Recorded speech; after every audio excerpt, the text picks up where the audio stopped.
Oh, Nikki, what brings you here? May problema ba? Wala naman po. I just wanted to talk to you about something. Sit down, sit down. Oh, ano yun? Kasi Tito, I wanted to talk to you about giving Kenneth a job sa company po ninyo sana. Actually, si Daddy po sana yung kakausapin ko but I figured na baka mas makinig si Kenneth sa inyo. Kasi ngayon pong engaged na kami, na-realize ko na parang hindi yata maganda na sa gay club pa rin nagtatrabaho yung fiancé ko.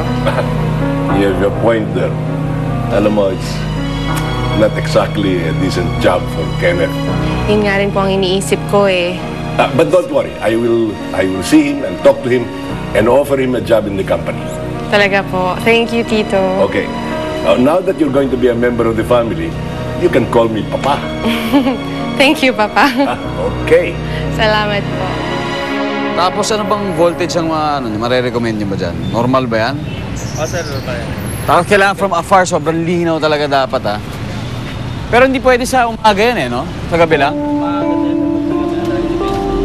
Okay, pasample na lang tayo pakabit natin. Siguro, basta para mga by 1 feet umusog ng konti rito kasi nalilitan ako dyan Kenneth, mukhang busy-busy ka.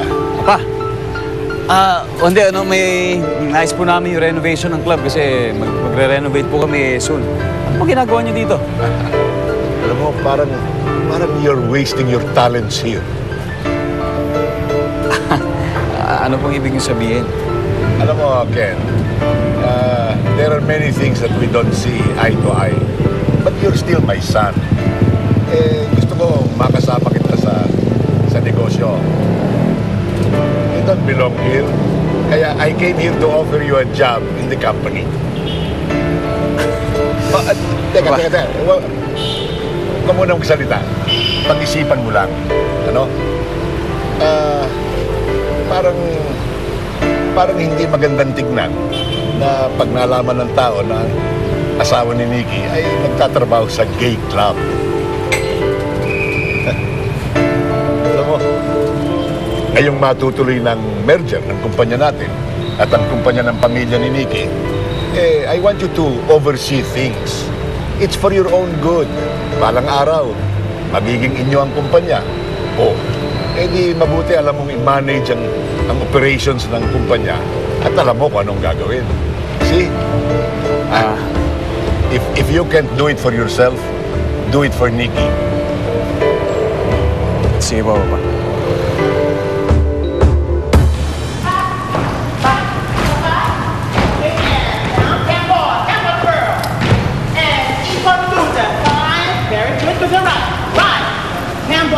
To the left na, no?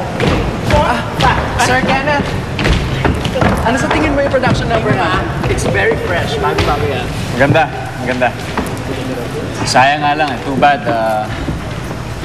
I won't be here by the time na ma-perform niya yan. What do you mean? Well, I have an announcement to make. Girls, here, please. I would like to announce to you that Kenneth is resigning as manager of our club.